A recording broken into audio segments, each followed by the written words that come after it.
Hello dear banking aspirants and welcome to Edutap. और guys, अगर आप एसबीआई क्लर्क 2026 को टारगेट करना चाहते हैं, this video is for you. तो जल्दी से लाइक करके इसको सेव कर लीजिए और चैनल सब्सक्राइब कर लीजिए अगर आप यहाँ पहली बार हैं तो गाइस, पिछले हफ्ते हम आपके लिए एसबीआई क्लर्क 2025 के प्रीवियस ईयर क्वेश्चंस लेके आए थे विद सॉल्यूशंस।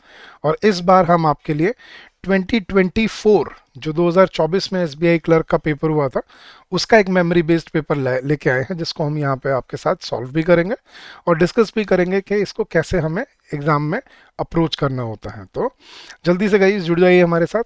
और गाइज, आगे बढ़ने से पहले मैं आपको अपनी कॉम्प्रिहेंसिव गाइड बुक के बारे में बता देता हूँ। ये बिल्कुल फ्री ऑफ कॉस्ट है, जीरो कॉस्ट पे है। इस पे आपको पूरा year wise PYQs with answer Q मिलते हैं आपके सभी SBI PO and SBI clerk exams के। तो पिछले सालों में 2000 पिछले 5 सालों में जितने भी आपको क्वेश्चंस आए हैं बैंकिंग एग्जाम्स में, वो सारे आपको इस गाइड बुक में मिलते हैं। और इस गाइड बुक का लिंक आपको इस वीडियो के डिस्क्रिप्शन में मिल जाएगा, जो कि बिल्कुल फ्री ऑफ कॉस्ट है। तो जाइए, इसको डाउनलोड कीजिए और अपनी प्रेपरेशन को स्ट्रीमलाइन बना लीजिए। चलिए गाइस, तो स्टार्ट करते हैं अपना सेशन आज का for your SBI clerk exam 2024। चले गाइस, तो सबसे पहले हम सॉल्व करके करेंगे अपने क्वेश्चंस। तो पहले क्वेश्चंस उसने कॉम्प्रिहेंशन पे दिए, तो कॉम्प्रिहेंशन को कैसे सॉल्व करना होता है गाइस? पहले क्वेश्चंस देखो, कीवर्ड मार्क करो और फिर पैसेज पढ़ना है। चलिए, पहला था identify the correct statement based on the passage. ये तो पढ़ के समझ आएगा।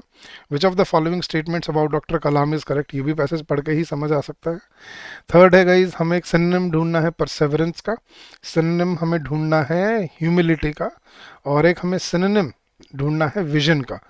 ठीक है। फिर है what was one of doctor Kalam's की बिलीव्स अबाउट यूथ। कि डॉक्टर कलाम का यूथ के बारे में क्या विश्वास था, क्या उनका सोचना था, क्या बिलीफ था उनका। तो ये ढूंढना है हमें। I think passage doctor Kalam के ऊपर होने वाला है। What inspire doctor Kalam's dedication to education and mentoring students. के किस चीज़ ने डॉक्टर कलाम को बच्चों को पढ़ाना और उनको मेंटर करने के लिए डेडिकेट किया, वो हमें ढूंढना है। Which of the following was a major contribution of doctor Kalam to India. कि डॉक्टर कलाम का मेजर कंट्रीब्यूशन क्या था, ये हमें ढूंढना है। Then how did doctor Kalam continue to inspire people after leaving office. के अपना काम छोड़ने के बाद भी उन्होंने कैसे लोगों को इंस्पायर किया, ये हमें बताना है। Identify the incorrect statement based on the passage. ये पढ़ के समझ आएगा। चलिए, तो लोगों को कैसे इंस्पायर किया डॉक्टर कलाम ने, क्या मेजर कंट्रीब्यूशन था डॉक्टर कलाम का, कैसे उन्होंने किस चीज़ ने उन्हें इंस्पायर किया बच्चों को पढ़ाने के लिए, एंड उनका बिलीफ क्या था यूथ के ऊपर। ठीक है, ये हमें ढूंढना है और बाकी अपने क्वेश्चंस पढ़ के सॉल्व करते चलेगा। इस आ जाइए। तो पैसेज कुछ इस तरह से है। Doctor APJ Abdul Kalam, one of the India's most respected scientists and leaders, was known for his immense contribution to space and missile technology। ये रहा पहले क्वेश्चन का आंसर आपका, मतलब उनका कंट्रीब्यूशन वाला जो क्वेश्चन था उसका आंसर ये रहा। उनका मेजर कंट्रीब्यूशन किस में रहा है? स्पेस एंड मिसाइल टेक्नोलॉजी में। Born in a humble family in Rameswaram Tamil Nadu, he rose to become the 11th president of India. Despite facing financial hardships in his childhood, he excelled in academics and went on to study aerospace engineering. His journey was marked by perseverance। perseverance मतलब क्या होता है guys? मेहनत से, dedication से। सो मतलब continue, बार बार करते, मतलब मेहनत करते रहना, that's perseverance. So his journey was marked by perseverance, dedication and unwavering belief in the power of dreams. Kalam played a key role in India space and defence programmes. तो उन्होंने इंडिया के स्पेस और defence programmes में की role अदा किया है। Leading the development of अग्नि एंड पृथ्वी मिसाइल्स, जिनकी वजह से अग्नि और पृथ्वी मिसाइल्स हम डेवलप कर पाए। This earned him the title of missile man of India, जिनको कहा भी जाता था उनको, he was called missile man of India. His leadership at the Indian Space Research Organisation ISRO and the DRDO contributed to making India self-reliant in defense technology। तो उन्होंने जो इसरो और डीआरडीओ में काम किया उसकी वजह से इंडिया सेल्फ रिलायंट बन पाया है डिफेंस टेक्नोलॉजी में। Despite his scientific achievements, he remain deeply connected with people, specially students, always encouraging them to think big and work hard. वो हमेशा, बेशक वो कितने ही बड़े इंसान क्यों ना बढ़ गए, लेकिन वो फिर भी लोगों से, स्पेशली बच्चों के साथ कनेक्ट बनाए रखा है उन्होंने। तो उनको इनकरेज करते रहे कि बड़ा सोचो और मेहनत करो। As president of India from 2002 and 2007, Kalam was admired by his humility and vision. मतलब वो जितने हम्बल थे और जो उनका विजन था, तो Kalam was admired for his humility and vision and efforts to inspire the youth, और यूथ को इंस्पायर करने के जो उनके एफर्ट्स थे। Unlike traditional politicians he focused on technological progress, education and innovation. वो इन चीज़ों पे फोकस करते थे, बाकी पॉलिटिशियंस की तरह नहीं थे वो। Even after leaving office he dedicated his time to teaching and mentoring students, believing that education was the key to national development. इसलिए वो बच्चों को मेंटर करते थे। ये क्वेश्चन का आंसर है आपका। His books included Wings of Fire, continue to inspire millions. Kalam's philosophy was centered on hard work, integrity, and a vision for a developed India. He believed in the power of young minds and often said, "Dream, dream, dream." तो उनका ये belief था कि सपने देखो और देखते जाओ। Dreams transform into thoughts and thoughts result in action. His life remains a testament to the idea that determination and passion can overcome any obstacle. तो उनका लाइफ लॉन्ग एक टेस्टामेंट रहा कि मेहनत से और पैशन से आप किसी भी रुकावट को ओवरकम कर सकते हो। ये था डॉक्टर कलाम के बारे में। अब क्वेश्चन सॉल्व करते हैं। चलिए, identify the correct statements based on the passage. Doctor Kalam was a politician first and later become a scientist, नहीं। He became the 11th president of India despite having no interest in education, गलत। Kalam played a key role in India's space and missile technology, yes. He focused on political strategies rather than science and technology, गलत। both B तो है ही गलत।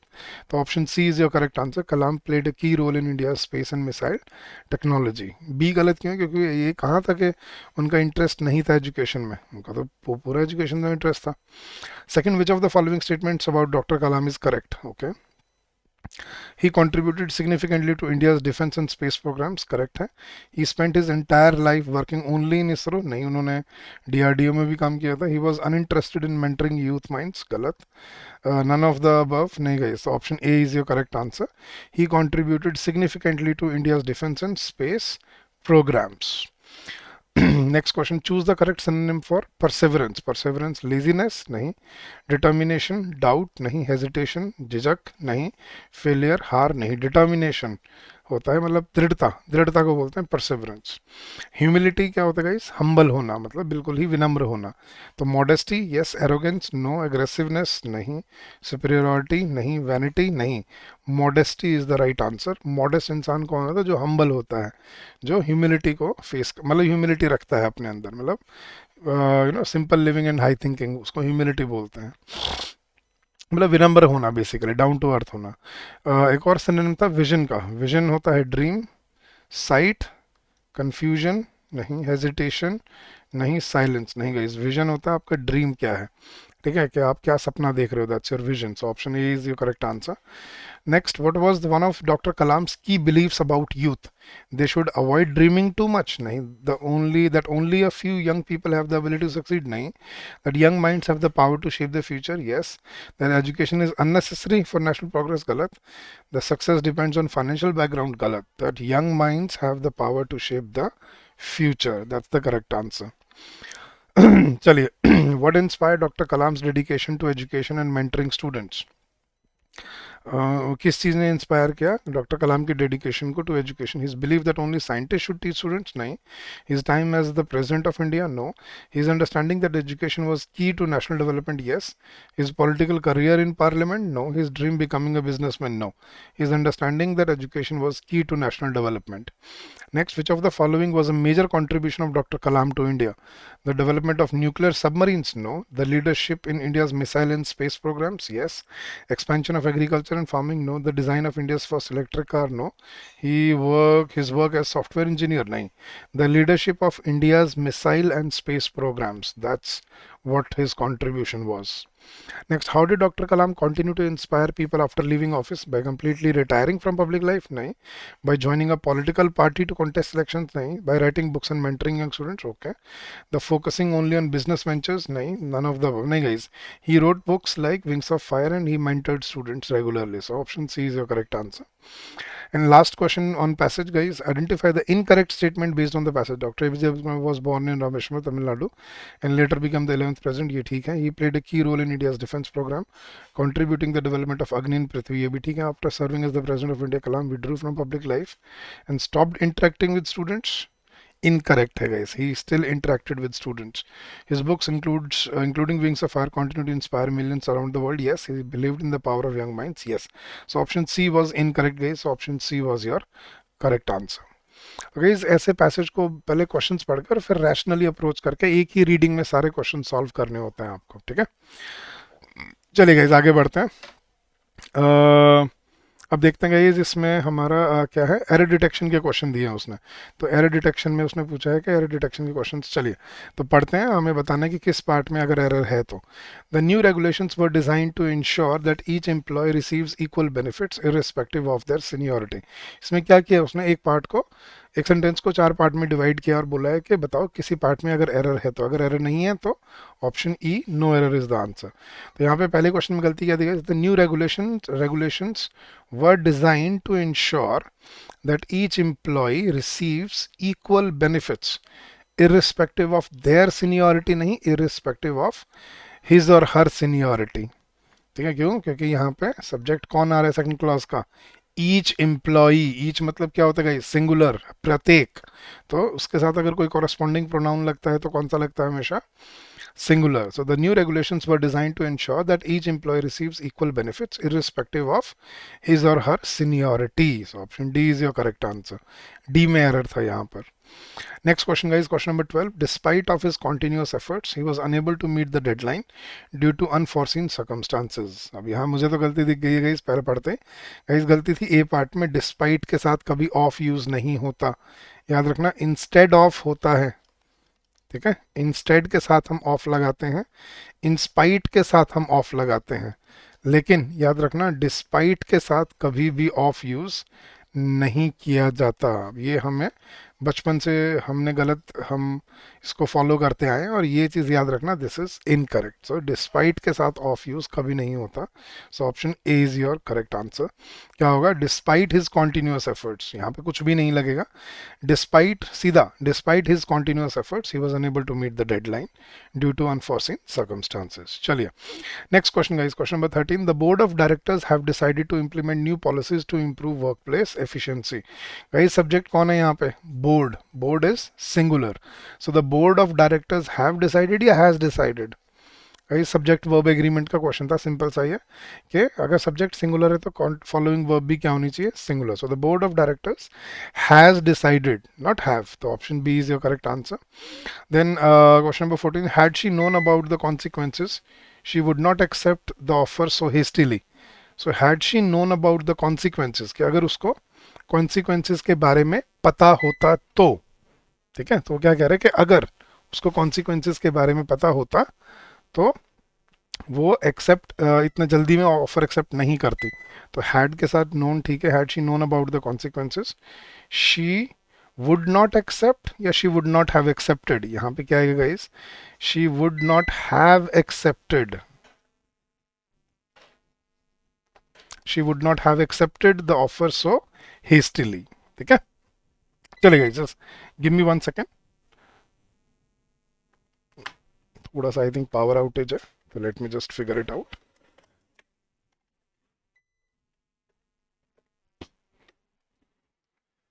चलिए, तो ये थे अपने एरर डिटेक्शन के क्वेश्चन। तो यहाँ पे ऑप्शन सी में गलती थी, that had she known about the consequences she would not have accepted the offer so hastily. So option C was your answer guys, option C is the erroneous part है। चलिए next question है guys हमारे पास fill in the blanks के ऊपर। Yes, तो fill in the blanks का उसने पूछा है कि फिल इन द ब्लैंक्स में यहाँ पे क्या होना चाहिए, मतलब कौन सा ब्लैंक यहाँ पे फिट बैठता है according to the context of the question. चलिए पढ़ते हैं और फिर इसको सॉल्व करते हैं। हाँ, so in order to dash economic recovery, the central bank introduced a series of policy changes aimed at increasing liquidity in the market. So in order to dash economic recovery, in order to, the central bank introduced a series of policy changes aimed at increasing liquidity. तो economic recovery को क्या करने के लिए, stimulate करने के लिए, yes, suppress करने के लिए नहीं, ऑब्स्ट्रक्ट करने के लिए नहीं, कंस्ट्रेंट करने के लिए, दबाने के लिए नहीं, नलीफाई, जीरो करना नहीं।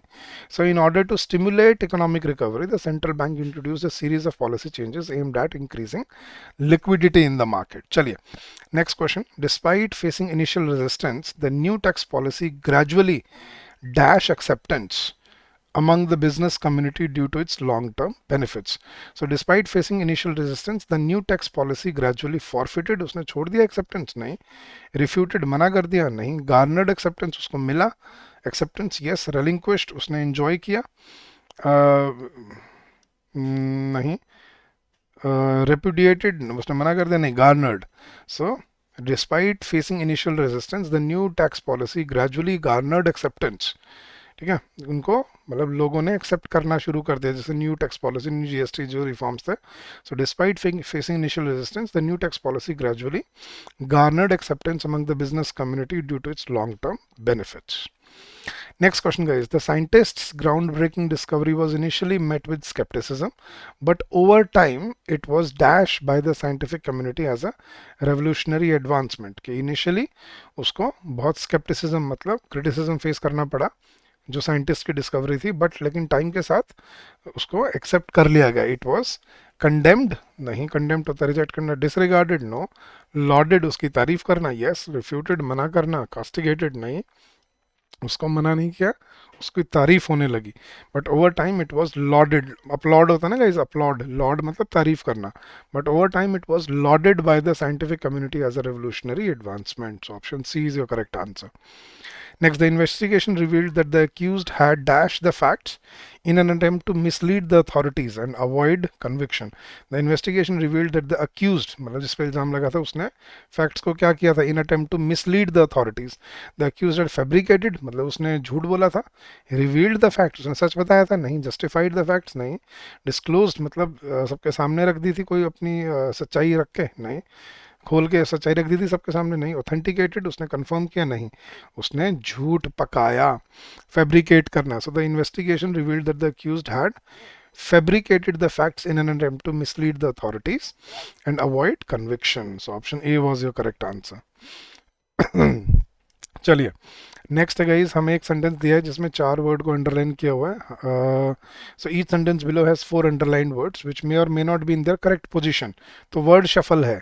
You must identify the words are correctly placed or need to be rearranged. Select the correct option जिसकी वजह से वो रीअरेंज हमें बताना है. तो सेंटेंस रीशफल है guys, sorry word reshuffle, word को शफल करना है.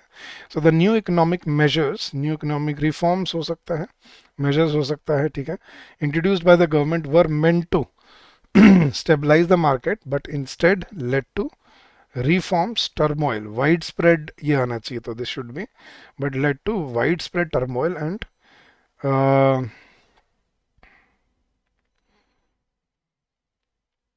the economic measures introduced by the government were meant to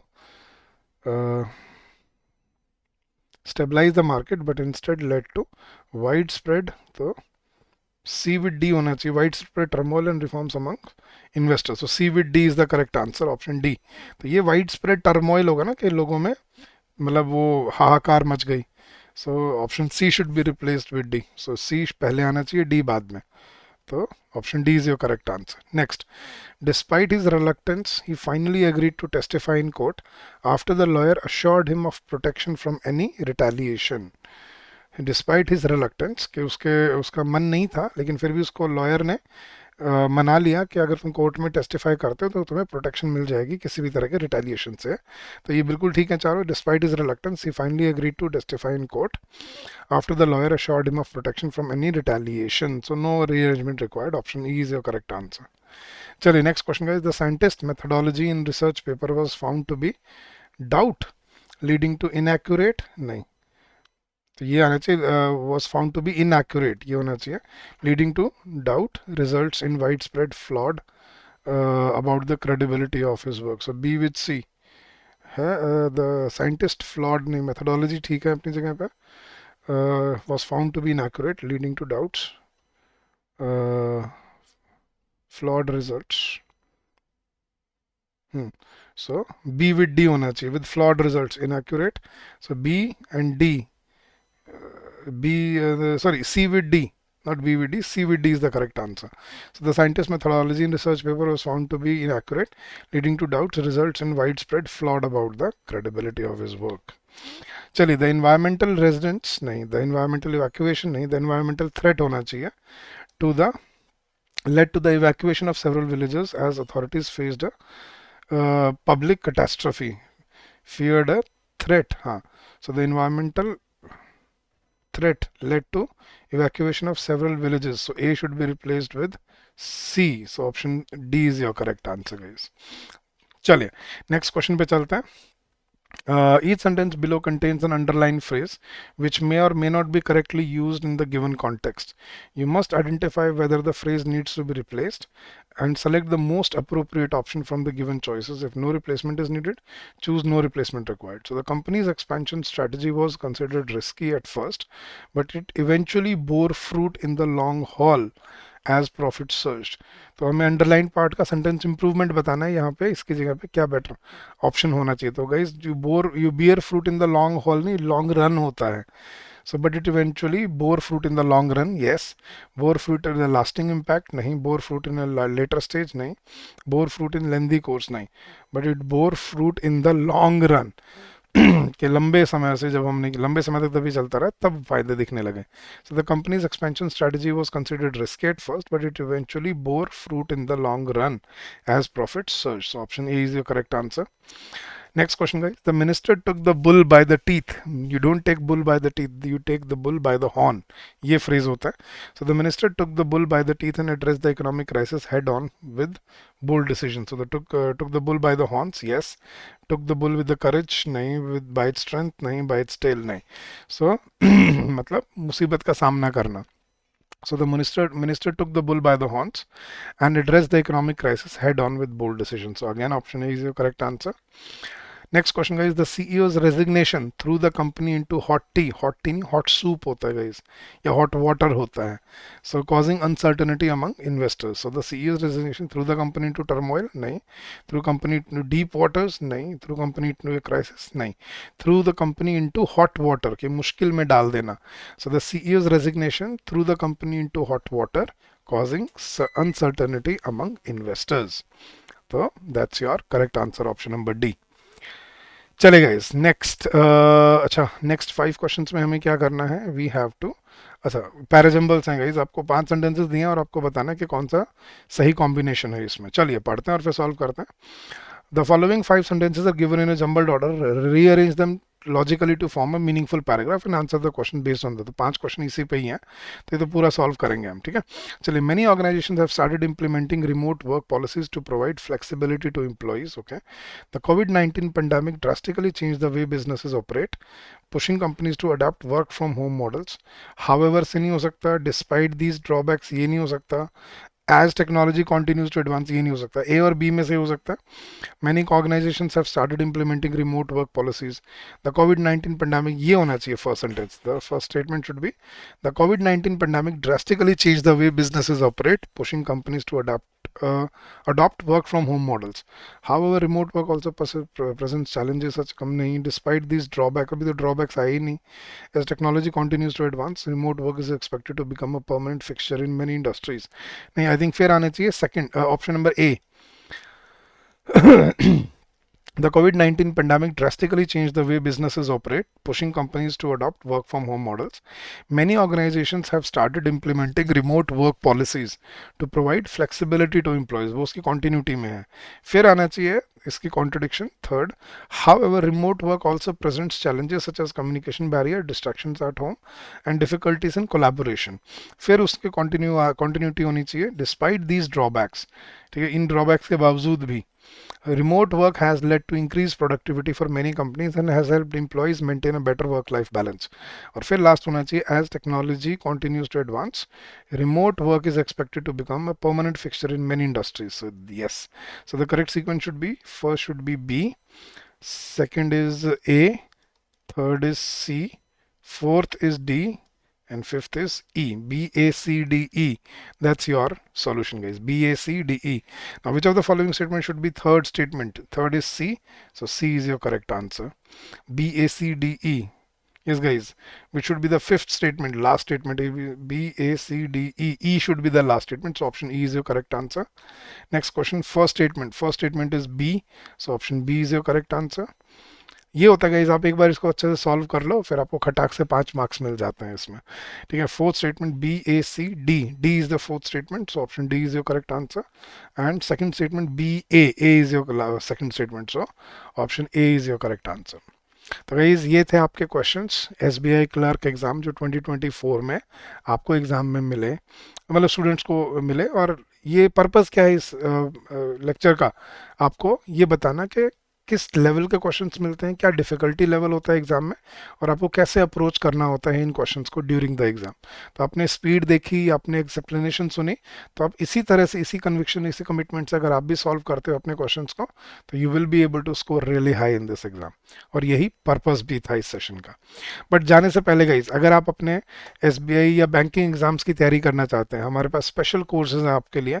वैसे तो लिंक वीडियो के डिस्क्रिप्शन में भी दिया हुआ है, बट मैं बड़ा सिंपल तरीका बताता हूँ गाइज। आप बस क्या करो, अपने ब्राउज़र पे जाओ, गूगल पे अपने ब्राउज़र पे जाके बस आपने टाइप करना है edutap.in, EDUTAP, edutap.in, और एंटर प्रेस करिए।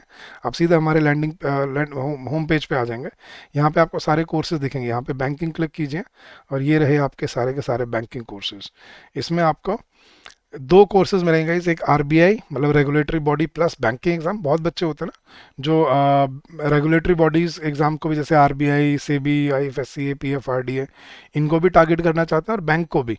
तो ये उनके लिए है RBI प्लस बैंक महापैक फुल वीडियो कोर्स, जिसमें आपको RBI के सभी सब्जेक्ट्स प्लस बैंकिंग के सभी सब्जेक्ट्स के आपको recorded classes, concept notes, chapter wise test, full length test, GD plus interview guidance, weekly mentor talk, doubt and query resolution, ये मिलता है। और अगर आप सिर्फ बैंकिंग एग्जाम की तैयारी करना चाहते हैं तो ये है गाइस सिर्फ बैंकिंग के लिए, जिसमें आपको अकेले बैंकिंग में SBI PO, SBI clerk, IBPS PO, IBPS clerk, और RRB PO, RRB क्लर्क, इन सभी की आपको एक ही कोर्स में तैयारी करने को मिल जाती है। इसमें आपको quants, reasoning, English, current affair सभी के लिए concept classes, chapter wise test, full length test, solve PYQ, सब आपको यहाँ पे एक ही जगह मिल जाते हैं। And guys we are offering flat 60% discount on these courses. Coupon code अभी चल रहा है बैंक कैपिटल में बैंक 60, अगर आप ये देख पा रहे हो स्क्रीन पे, तो कैपिटल में bank 60, this is the coupon code. ये कूपन कोड यूज कीजिए और 60% डिस्काउंट ले जाइए अपने कोर्सेज पे। तो guys come join us, streamline your preparation and make your journey constructive and fruitful for yourself. तो गाइज हम ऐसे ही हर हफ्ते आपके लिए सेशंस लेके आते रहेंगे और PYQs के। अगर आपको कोई डाउट रह जाए, कोई क्वेरी रह जाए regarding anything at all, regarding our courses और regarding anything, do feel free to call us on this number during the office hours, which is 8146207241, or you can also drop us an email at hello@edutap.co.in. That's our official email ID. So all the very best guys, keep on working hard, keep on giving your best, and I'm sure you will come out with flying colors. So thank you so much, and happy learning to all of you. Thank you. Bye bye.